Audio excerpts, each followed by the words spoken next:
This is Laura Cross of Rebel Seed Films and Entertainment with a podcast from the archives. This Film Insights episode was released in November 2013.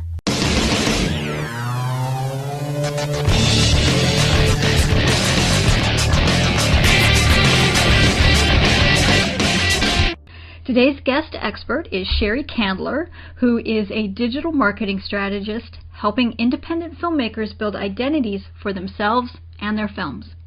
Through the use of online tools such as social networking, podcasts, blogs, online media publications, and radio, she assists filmmakers in building an engaged and robust online community for their work that can be used to monetize effectively.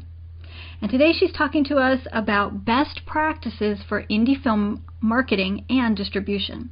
And she'll share insights on how to easily stay up to date on all the latest tools and resources available to independent filmmakers, why building a personal brand identity and cultivating and engaging in an audience is essential to sell your film, the two things you must do before acquiring investors or making your film, or you risk not getting your movie into the marketplace, why the standard indie distribution model doesn't work, and what to do instead to ensure your film's success. Plus, she'll share tips for leveraging festival publicity to make money with your film. Welcome to the show, Sheri. I'm so excited that you're here. I know you have just some wonderful insights to share with our audience. Yes, I'm really excited to be here too, and I hope that what I have to say will be helpful to people. So I'd really like to just get a little bit of your background. I know that you've been doing marketing, and just kind of give us a sense of where you come from and what you're doing and the stuff that you're doing with Film Collaborative now. Sure. I graduated some years back with a degree in broadcasting and film, and decided earlier in that schooling that film probably wouldn't be my best talent. I went more down the broadcast route, but I also took marketing and journalism classes when I was in school. And when I got out of school, I started working in television, then went to work overseas with a broadcast equipment manufacturer in their marketing department. I headed up their European business-to-business operations for selling equipment into television studios. But when I came back to the States, I started working with a local film festival, and it put me back in touch with filmmakers. And it was around 2008 time that I started really looking at the landscape of distribution and how these films at the festivals were going to get seen, in a wider context. And a lot of independent distributors were shuttering at the time, so it was less and less opportunity to be picked up and put out into the market. But the Internet was really becoming a place where, one, social networking was catching on, so reaching an audience through direct contact was something that was just being talked about from a business perspective. Previous to that, people were doing it for their personal gain, but they weren't doing it too much for business. And YouTube was also starting to become much more prevalent. Video being distributed online was becoming something that was actually viable. So I devoted an awful lot of time to researching that and getting to know, how would this work? How would my marketing background be turned into these new tools of social networking and online distribution? And that's sort of how I started. I started working with filmmakers who didn't receive deals and didn't want to shelve their films, and figuring out with them, how can we reach the audience for your film and tell them about it with a very limited budget, and how can we get it in their hands? And then in 2011, I think, I started working with the Film Collaborative to be more of an educational resource, because as I was doing the work, I was also blogging and speaking about what am I doing, and because a lot of people in the industry at the time were not investigating it, that was just starting to come up as a practice. So I was one of the earlier people who were writing about this and teaching people how to do it. And thank goodness, because you talk about film producers and filmmakers really needing to constantly seek new business knowledge, and there's so many resources out there and so many tools, and it would be very challenging for most of us who are trying to make films to be able to acquire all of this information. So is this something that the Film Collaborative does? You can just go there and you can see these resources and learn about new things all the time. Yes, we have on our site a section called Resource Place, which is a big database, kind of like a Yellow Pages for producers, to specifically find services and tools to use in the process of marketing and distributing a film. So, if you're looking up E&O insurance for distribution purposes, if you're looking up to find a graphic designer or a trailer editor or a music supervisor, all those things can be found within the database, so you don't have to keep, searching Google to see if you can come up with some names, especially if you don't have a lot of people in your private database at the time. And I continually upload new resources all the time and take down ones that I know aren't working anymore or have shuttered. And we also keep track of all kinds of digital distribution opportunities. We have a digital distribution guide on our site so that people can go there and read about new companies, both in the United States and in Europe and in Asia. Especially if your film has some kind of international appeal, you may not be aware of all the opportunities that are available in other countries for distributing your work. So we really try our best. As the Film Collaborative is a nonprofit organization, it's a 501c3. One of our mandates is that we have to have an educational component to the company. So we do this aspect so that everyone will be able to be educated and kept up with all the resources that are available to the producer that's operating in this landscape now. What a wonderful resource, and we have that link just below the podcast, so everyone be sure to click on that. If you're already not familiar with the Film Collaborative, get over there and get these wonderful tools and resources. And, one of the things that we chatted about before we started the call was the changing landscape of distribution for independent filmmakers. I'd love to dive into that and get your thoughts on what's going on. Sure. Well, it's practically changing every day. I was just reading an article today about Focus Features, Focus International closing in London. So there's one company going out of business. And then, there are other ones that will open up again.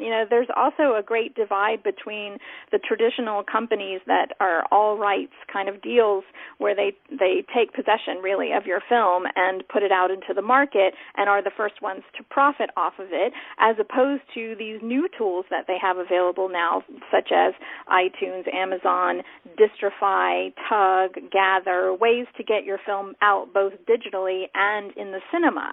And previously, the only way you could access the cinema was if you had a booker or if you had a distributor that had a relationship with a chain of cinemas. Now you can go to these tools like Tug and Gather, and you can have access to some of these theater chains that normally you would not have been able to do if you were a low-budget or self-distribution person.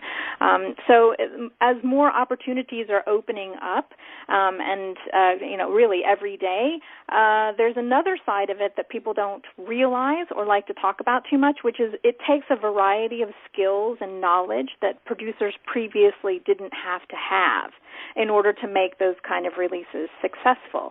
It means you have to pay much more attention to the audience of your film and how are you going to reach them. It means you have to know what tools are available and how you would use them. With something like Tug or Gather, if you wanted to have a cinema release, it means that you have to have a significant following that you can tap, because you have to pre-sell tickets in order to have those screenings happen. It's a way to take the risk out of, say, doing a four-wall, which is you buy out a cinema, pay them, $10,000 or whatever, and then you hope that you're going to sell that much and more tickets to fill the theater to pay back your expense. Now, with something like Tug or Gather, the screening won't happen unless you pre-sell a certain amount of tickets. So the theater isn't worried about having you take up one of their screens because they know a certain amount of people are going to show. You also don't have to lay out a huge expenditure to buy out the cinema because so many people have already pre-bought tickets for you. But that means that you have to really work in the marketplace to find that audience, tell them about your film, and encourage them to buy the tickets in the first place, which I think is the part that most people don't understand. Yeah, Tug is such a wonderful resource and an opportunity to get your film out there, but you can't just set up the event and think it's going to sell out in 12 different cities. Right. You're right. You have to have built that audience, and you have to be engaging with them. And that is something that you help people do. Yes, it's challenging. Probably the most challenging kinds of films that come to me are extremely low-budget films that don't have any names attached and have a very broad story, something that normally would be told by a studio that has the money to hire big names and to have big ad campaigns to gather as many eyeballs as possible to get them into the theater. Those are the most difficult films to distribute, to market to, because there is no meeting place for people who love romantic comedy. There is no meeting place for the coming-of-age drama people. That could be anybody. So what I really work with film producers, hopefully early in the process, to identify who are going to be the most core interested people and where are we going to find them and what are we going to say to them. Because if you can't identify those things, that becomes a huge problem if you go into making a film and want to figure that out later.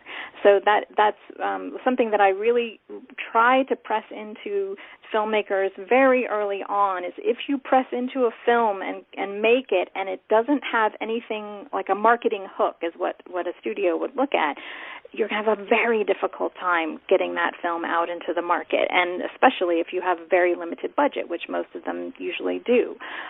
So I do like to write as much as possible, talk about it in video or audio as much as possible, hoping to catch people before they fall into this trap of, I have this great idea for a story, but I don't really have the money to realize it. And I try, but it probably won't succeed. I would rather see somebody go, this is a really great story, but here are the elements it's going to need to be successful, and if you can't do those, put it aside and make a film that you do have the assets to make, that does have an identifiable audience, one that we can go out and find and introduce and get them into the theater, or get them onto iTunes or wherever we're going to distribute the film, so that they'll be ready for it when it comes. So you're really talking about making sure that you have this marketing strategy and this vision of who that niche audience is before you even get into the investment stage and production. Yes, and if you think about it, studios do that all the time. I mean, they have lots of pitches, and they sit in meetings, and they talk about the demographics and how are we going to gather them.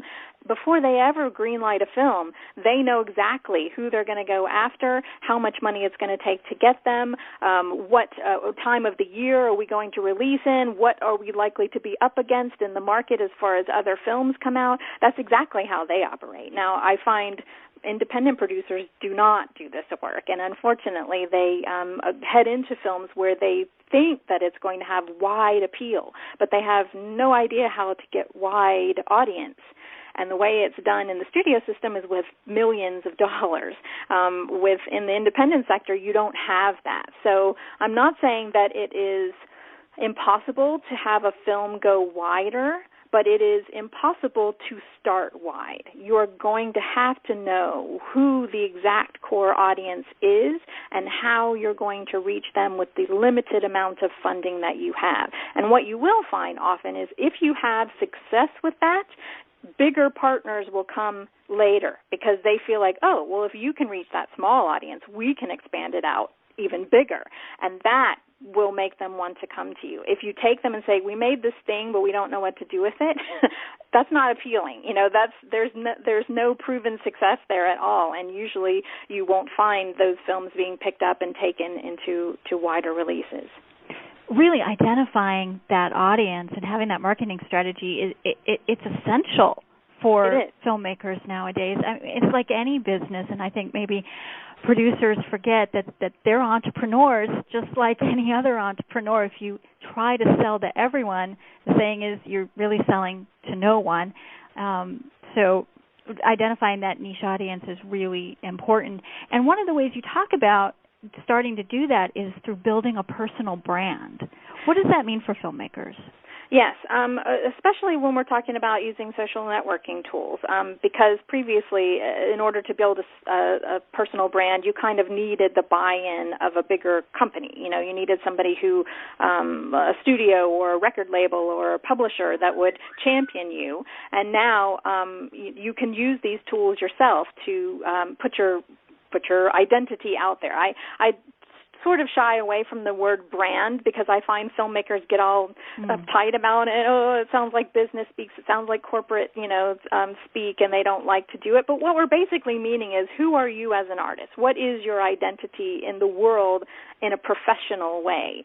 And everybody has their own point of view, and especially film directors or film producers have something that makes their creativity come out, something that makes them want to put this art into the world. And all you're doing on social networking channels is showing that, of what it is that makes you tick as far as a professional person goes. So it's very important these days to learn to be able to build a personal brand, a personal identity, because those same skills are going to be used to pulling people to your work. So rather than thinking about it from a push method, which is advertising and shoving a message down somebody's throat and throwing a lot of money at it. Right, throwing a lot of money at it, and you're not even sure who were we throwing it at. We don't know, just everybody, and we hope to get some people. What you're really doing is trying to pull people into you, and everywhere online, people are searching for kindreds. They're searching for community, really, people that they want to be associated with, people that they think get them. And it's not an inauthentic thing. This is not you pretending to be somebody else. This is you being who you are. It's easiest to be that than it is to pretend constantly.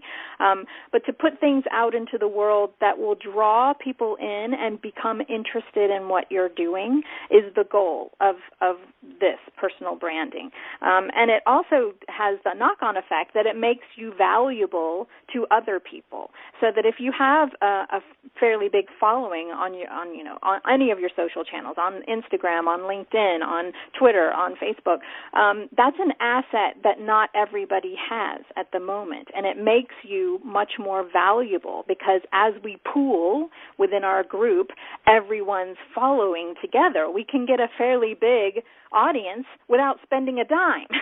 So that makes you, very valuable person to want to connect with.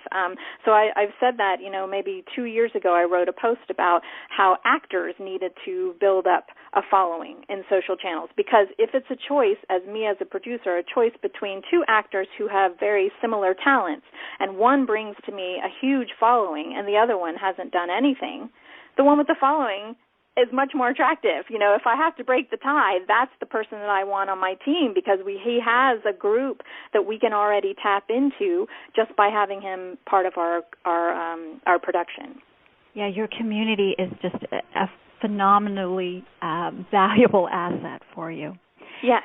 So it's really just about being yourself and sharing who you are, your identity out there.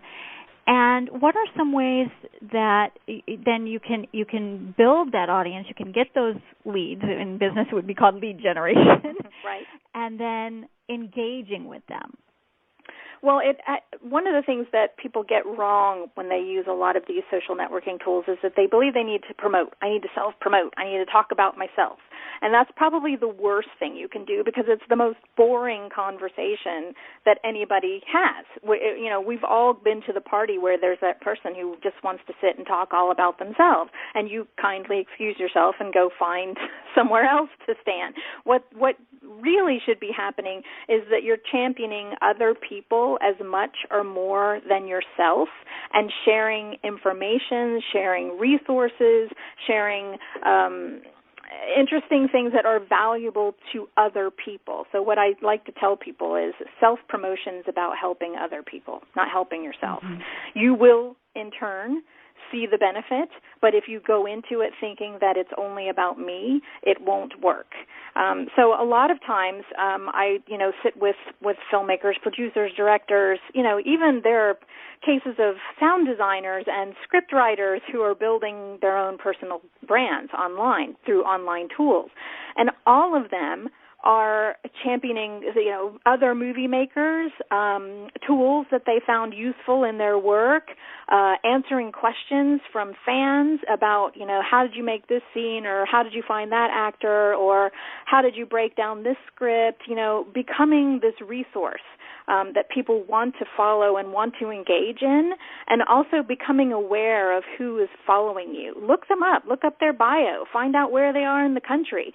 Send them a tweet saying, I saw this picture and it reminded me of you. That goes so much further than any ad that you would put out on the internet, is that you took 5 seconds of your day to tell somebody that, give them something that you knew they would like. It's as Gary Vaynerchuk would say, it's the thank you economy, where you do nice things for people and they will do nice things for you, because we have, within us a human nature of wanting to repay a kindness, and feeling that is a good thing, that somebody did something nice for you. Of course, you want to do that, for them. So one of the things that I talk about a lot in personal branding, but also you can do this in the guise of a film, is that you have an awareness of who your audience is and that you're part of them. You understand them.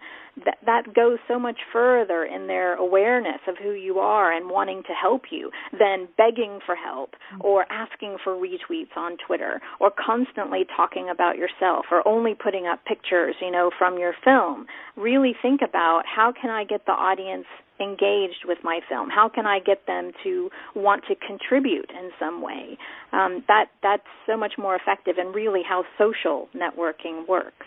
And you know what? It sounds like it's a lot more fun than... I think it is. I think that it's very creative. It's a creative way of marketing, which is, not we're going to make these boring messages, taglines and whatnot, and put them out into the world and hope people will remember it. They will be so much more memorable to say, as an example, George Takei has these photos that he always puts up on his Facebook page that has some pithy quote or some, interesting, and people retweet the hell out of it. They because he understands the offbeat humor of the people who follow him, it works.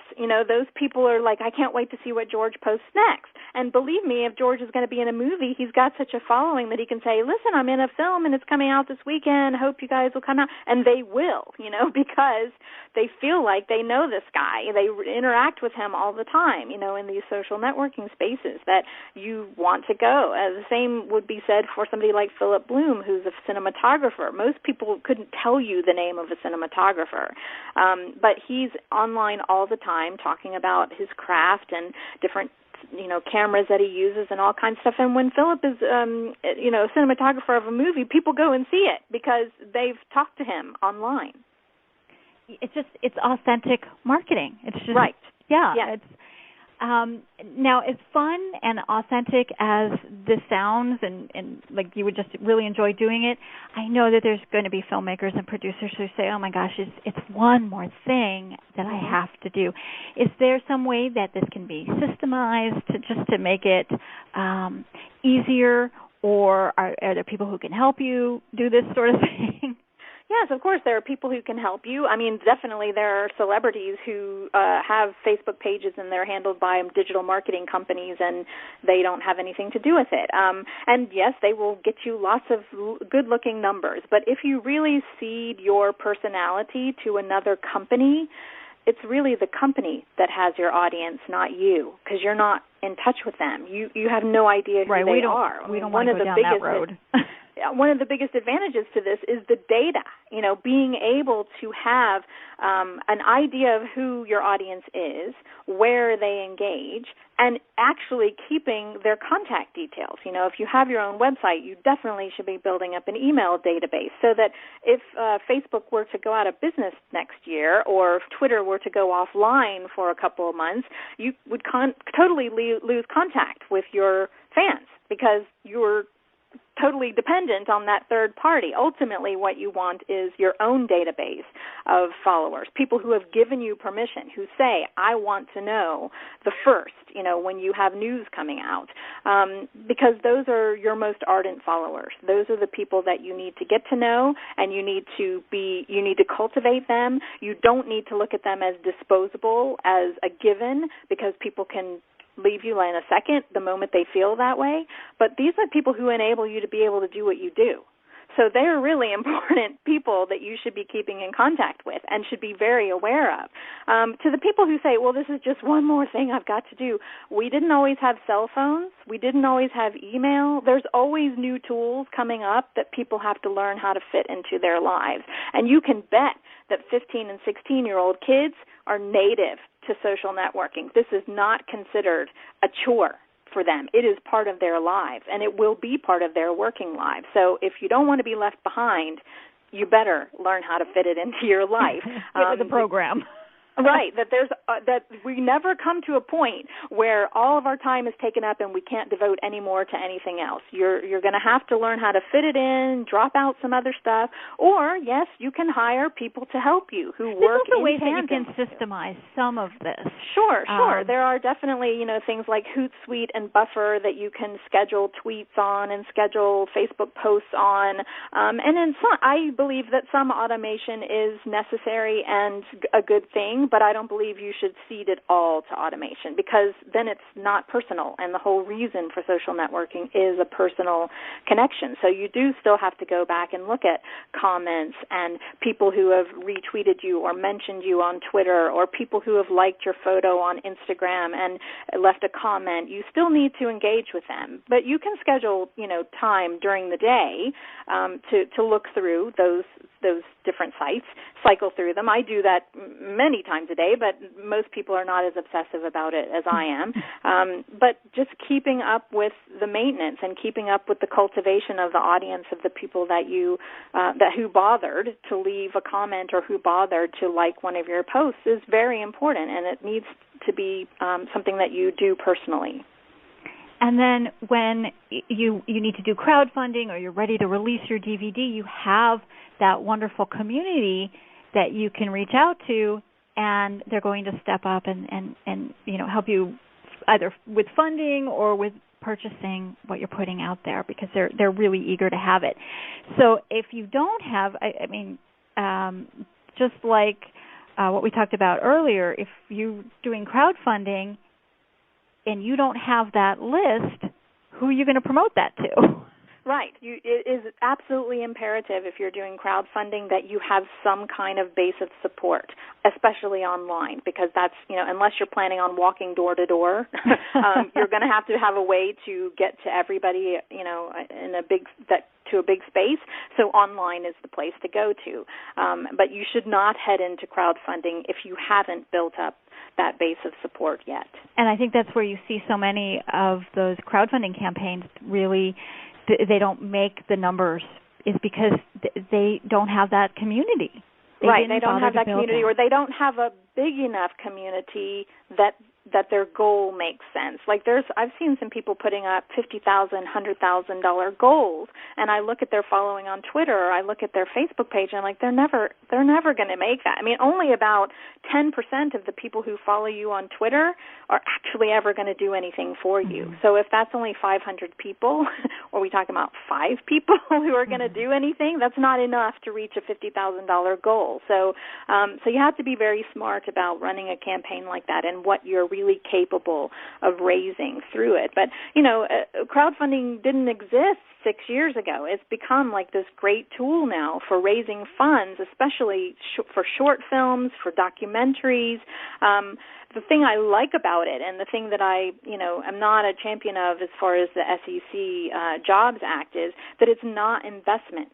It is donation, meaning people don't expect to get their money back. That is so freeing and so much healthier for artistic endeavors, because you don't have that pressure, I've got to make money, I've got to pay back my investors. People talk about, it feels like begging, it feels like groveling. Have you ever seen a pitch meeting? A pitch meeting to investors? That's begging. That's groveling. And sometimes it's lying, because what you're trying to do is convince them they're going to get their money back, even if you're not really sure that's going to happen. At least with donation, there's no expectation that's going to happen.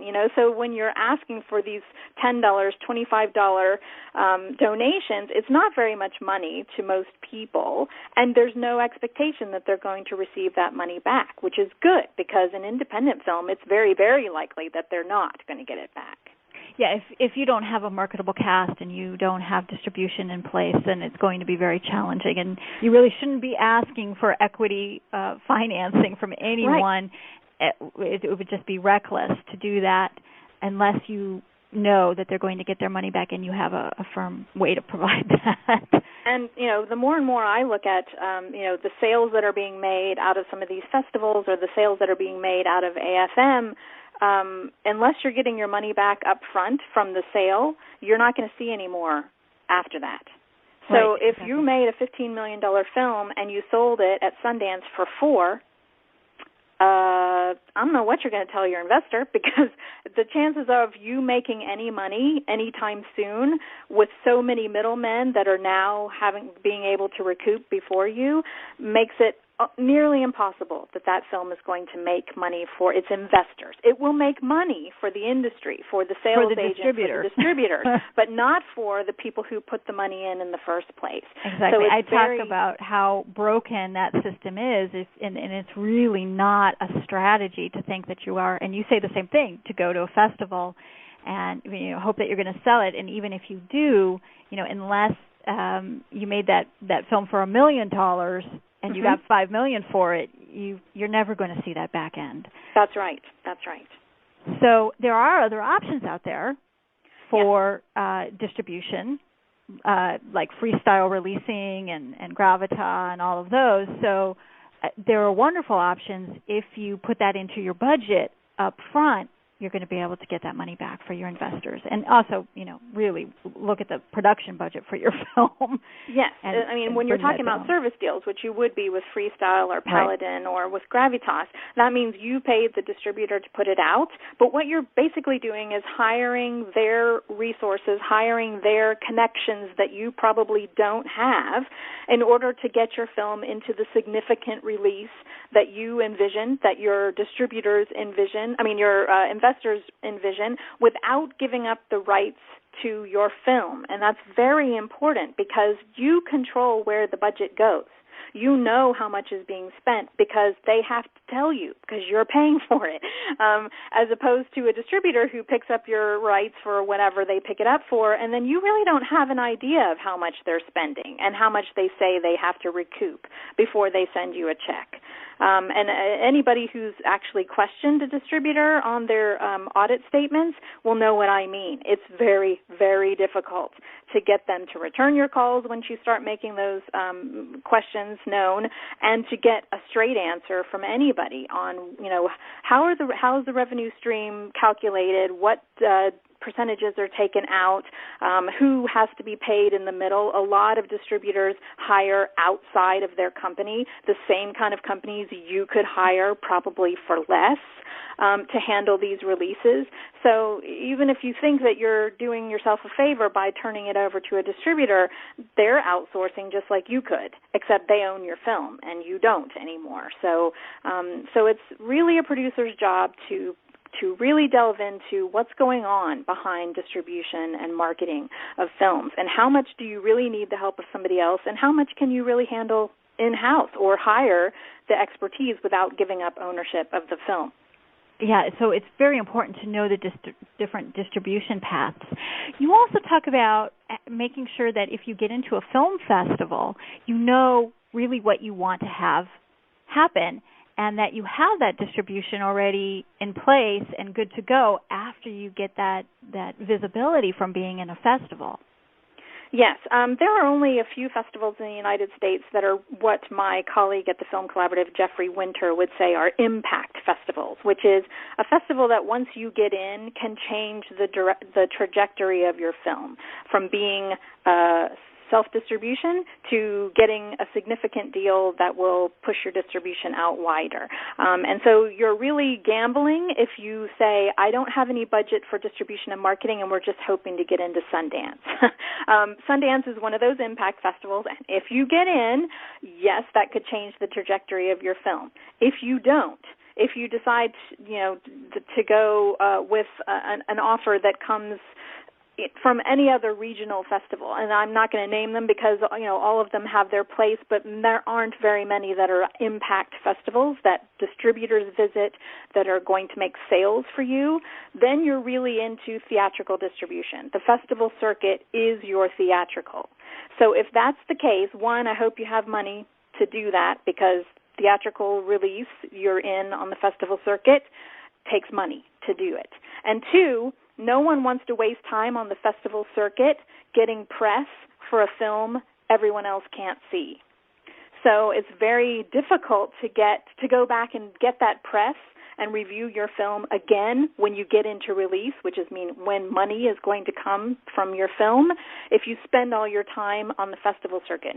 Hardly any festivals pay to have films screened unless you have a lot of prestige behind your film already. You have notable names, you have high festival accolades, or very big critical reviews that are very positive.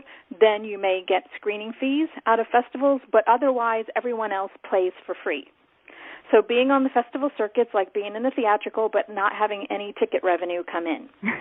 That's bad. So really what you're trying to do is you want to leverage the press, the publicity that you're getting, and immediately step into some sort of self-distribution. Right, a wider release.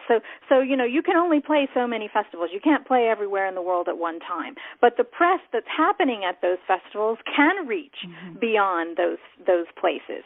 So what do you tell those people who go, wow, this film sounds really awesome. When can I see it? Oh, no, put your wallet away. We don't know when you'll be able to see it. That's not a good answer. What you should know is we're going to be on the festival circuit. We're going to go to these few places just to build up some reviews. Then we're rolling out to iTunes, Amazon, Xbox, wherever else you're going to distribute. You can go through an aggregator. You can go through, digital distributor if you want to have, better placement on the distribution platforms.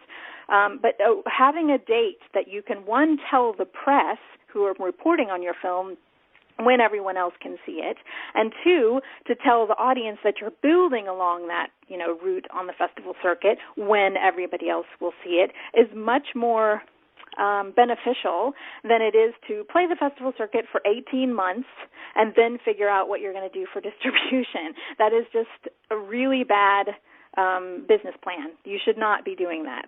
Treat the festival circuit as your theatrical.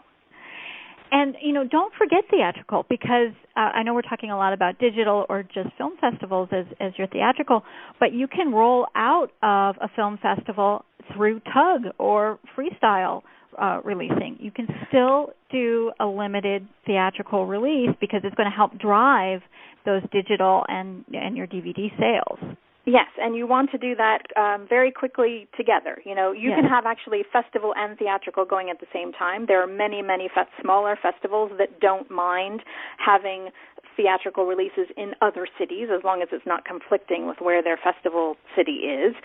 You can be on the festival circuit and the theatrical circuit at the same time. So you're building up press in lots of different places, but be sure to do it for only about 3 to 4 months.